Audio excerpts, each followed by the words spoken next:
Week 8 of The Bachelorette is going to be a pivotal one. With just 7 men left, that means 3 eliminations, and then it's hometowns. And hometowns is usually where things begin to transition from petty drama to romantic drama on the show. Unless you have a villain or two still hanging around. And with how everything's been going this season, nothing about this year has been conventional. But I believe I've got some strong clues and evidence to present in this week's Bachelorette preview breakdown as to what exactly is going to go down. But first, please no outright spoilers in the comment section below, or at least make sure to hide them, and hide them well. Also, I wanted to mention that a number of users pointed out this shot I touched on last preview breakdown with Tyler and Hannah is actually taken in Florida, where Tyler's from, so very likely this is from a hometown date.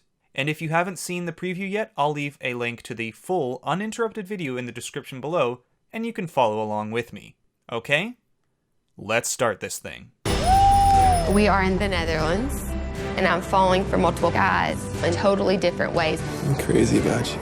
So we begin this preview with a string of one-on-ones. I speculated last week that the format of this upcoming week's episode will involve 3 one-on-ones and a final 3-on-1. For the most part, I still agree with this, with one small addition I'll go into later. The first one-on-one they give us is Mike on a bike.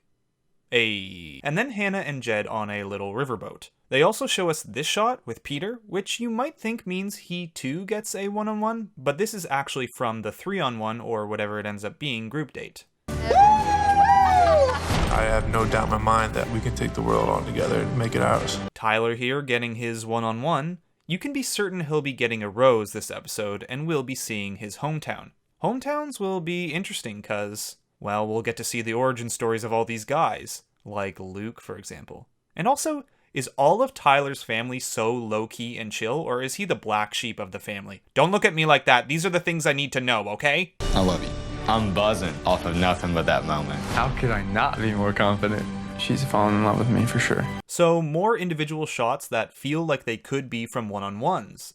If it wasn't for this shot of Luke yelling at Garrett, I'd possibly be second-guessing myself at this point. But most definitely, these 2 shots are Luke and Garrett putting it all on the line at the dinner portion of their 3-on-1 group date. Now, to confirm that this shot with Garrett telling Hannah he loves her, and this shot of Luke and Hannah kissing is from the same date, I've attempted to find consistencies in Hannah's outfit in the 2 shots. But it looks like the people at The Bachelor have caught on to my tactics. This shot of Hannah kissing Luke here only shows her dress, and this shot with Garrett only shows a bit of an earring. Fortunately, I was born to sleuth. You really think I didn't go Super Saiyan on this to crack the case? Let's go back to the season preview that dropped way back on night 1. Let's take a look at this shot.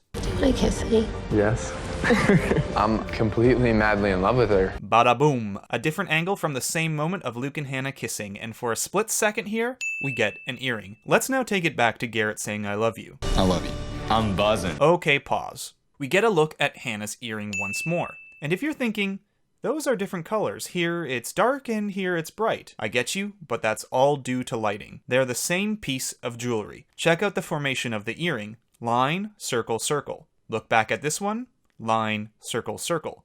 Now, you may not be completely convinced on this alone, so I've got more evidence to present. Let's take it back to this shot. Look at all the glitter on Hannah's face. Switch to this shot. Look at all the glitter on Hannah's face. Individually, these 2 pieces of evidence might not convince you that these 2 moments take place on the same night, but together, I think they make a compelling argument. Moving on. You gave me your word. You were staying in your lane, it just doesn't end. And we transition into the drama part of the preview. The whole stay in your lane thing has now sucked Peter into its orbit, which makes sense considering I'm certain Peter will be the 3rd man on this 3-on-1 to come with Luke and Garrett. And Peter? Hey, I've got my eye on you.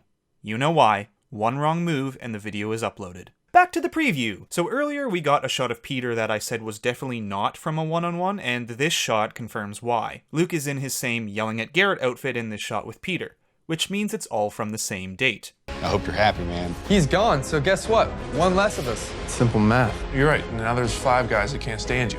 So this is a very interesting sequence of events. The guys all sitting around and Luke saying he's gone, one less of us.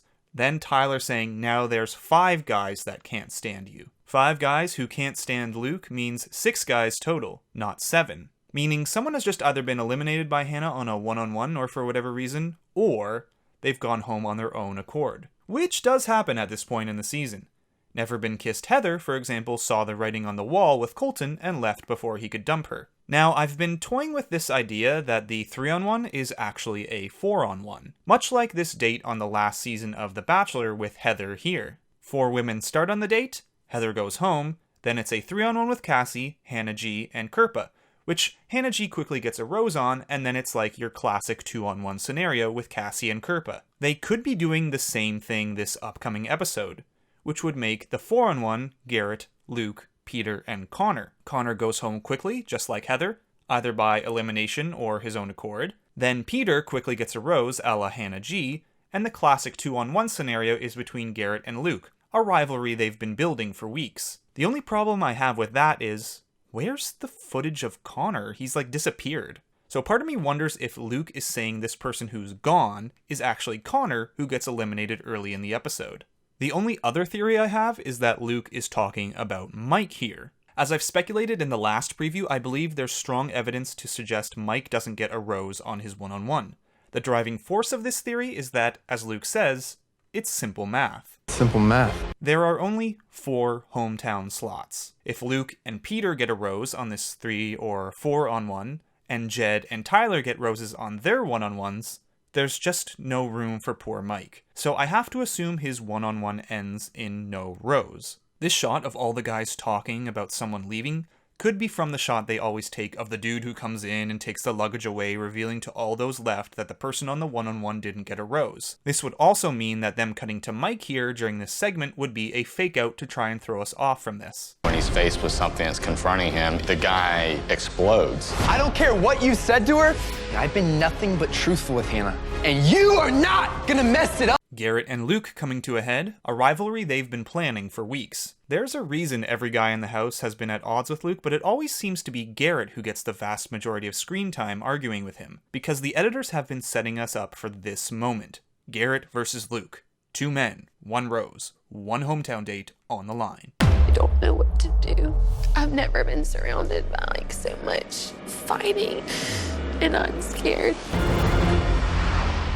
This last shot of Hannah crying, I speculated could be from her dumping Mike. That being said, I have no real evidence to back this up other than it makes sense in my head. It seems like her crying here is from a one-on-one, mostly because it looks like she's sitting down talking to someone in this shot from last week's preview. I doubt she'd be crying so heavily during her one-on-one with Tyler or Jed where it would appear that they get a rose. And we know that this outfit is not what she wears on her 3-on-1 with Garrett and Luke. We talked about and saw her outfit from that night earlier. So that leaves a couple of options. One, that she's crying because of dumping Mike or Connor, likely Mike. But there's another option that I haven't talked about yet, that there are no roses on any of the one-on-ones, and her crying here is from a final rose ceremony. The only reason why I haven't talked about this is because of how they formatted this episode last year. If you remember, by the way, this episode last year is the one where Hannah Brown got sent home. The episode didn't end on a rose ceremony. Each of the one-on-ones had roses, and then there was the final 4-on-1 with Hannah G and Cassie ending up with roses and a ticket straight to hometowns. The night then finished with Colton and Cassie popping champagne, no rose ceremony. That's what I'm inclined to believe will happen this season as well. They'll finish with the Garrett and Luke drama. That being said, they could switch it up, but irregardless, I still firmly believe that Connor, Mike, and Garrett will be headed home. Simply because I'm certain the final 4 are Tyler, Jed, Peter, and Luke. It's just simple math. Simple math. And if you're sitting there upset that Mike, our smiley Mike, is going to be going home, here's a bit of a silver lining for you. Remember, it was Hannah Brown who went home on a one-on-one right before hometowns, and she became the Bachelorette. If Mike also goes home on a one-on-one right before hometowns, I'm just saying, there's hope for Mike yet. So thanks for checking out this Bachelorette preview breakdown for Week 8. This season has been absolutely wild with the drama from outside the show and the crazy strange previews thrown our way. From an analytical point at least, I've been enjoying it and I hope you have too. If so, be sure to like and subscribe to the channel. We've got lots more Bachelorette to come. Until then, Bachelor Fantake out. He's gone, so guess what? One less of us. Simple math.